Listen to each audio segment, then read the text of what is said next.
My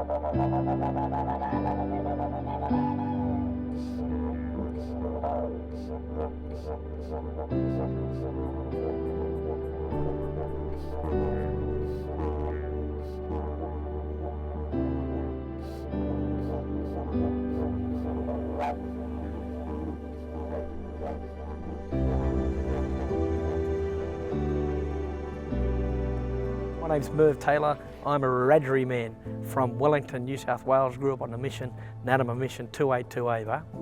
Oh, look, what makes me me? We've all got a different story, I think. Yeah, what's mine? Mine's kind of been one of like tragedy and triumph kind of thing. You know, I like to think that over a period of time I've conquered my demons, got to where I'm at now, got a nice paying job. But yeah, that's all because I've got a beautiful family, a beautiful wife, wonderful kids.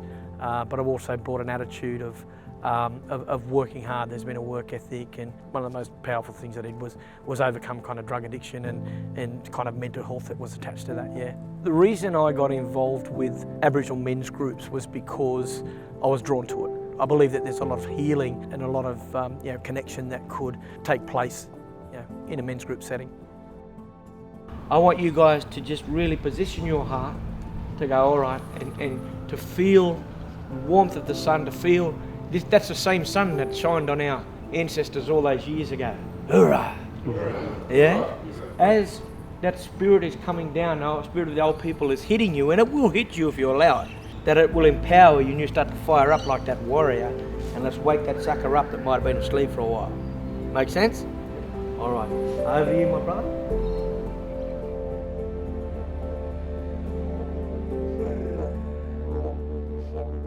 There's been a lot of successes and a lot of challenges with Gooboora Men's Group. We have men who've been affected by trauma for many, many years, unresolved issues, past hurts, relationships, job losses, dispossession of land, coming back to kind of double-layered, almost intergenerational trauma that's passed from father to son, whether that be through alcohol, poverty mentality, unemployment, diabetes, all of those different obstacles. To a certain degree, I want to create a safe environment, then I want to challenge them. So if they do fall, that's okay, we're the safety net.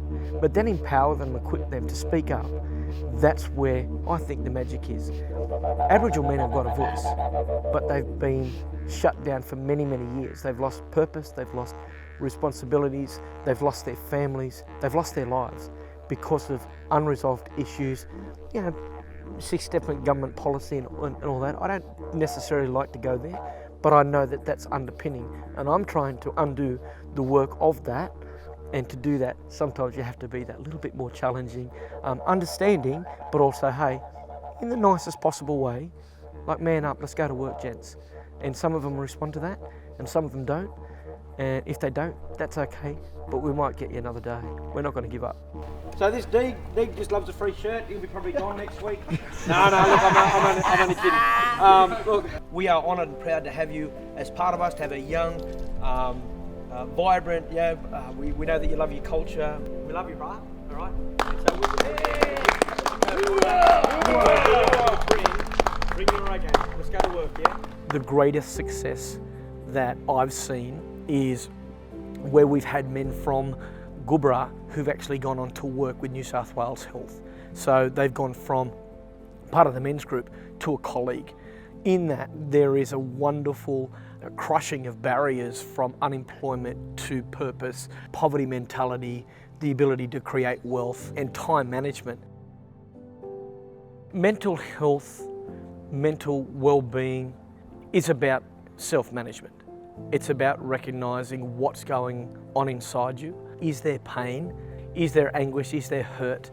And being able to sit with that and kind of going, that's okay, I'm allowed to be like that. I'm not the first person and I won't be the last.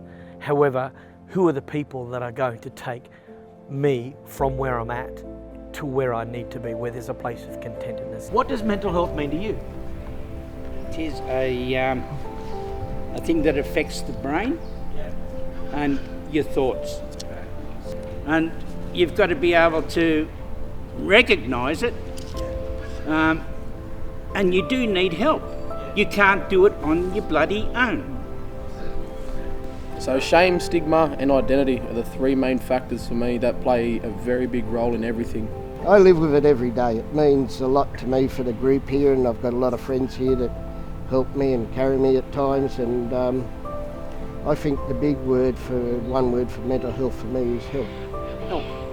Did anybody get something out of this today or what? Yeah? Yeah? Knowledge. Yeah? Yeah, so that's our Gooboora man. The electric motor. Depending on what issue there was or what trauma, that all comes back to trauma will determine what service that we need to access and refer. And then it's a matter of, we have South West Sydney Local Health District where there's a number of services from drug and alcohol to mental health. We've got Bajari, which is just out here, which is an Aboriginal service, Tharawal, Ganangara. We have lots of activities that we try to do depending on the weather. We will go and visit other men's groups to visit them or to support them. Sometimes we will go and visit other cultural sites. We've been out to like Blackfellas Hands at Lithgow, plus we've been out to Bundini. There's some beautiful carvings out there. And we go and sit and just look at them and kind of time travel in your mind, you know, which has a piece to it. You know, the boys will swim, or we'll get out and we'll have a game of cricket. And those who can't really, you know, bowling over, then they might be playing euchre over here, and a bit of a laugh where you hear a kind of burst of laughter where you've got somebody's euchred. Or as much as I would like to say that culture is a major part of our men's group, it is, but it's still under development. Our men don't realise the healing of painting, of keeping still, the effects of playing a didge, which can help regulate their emotions, their inner being.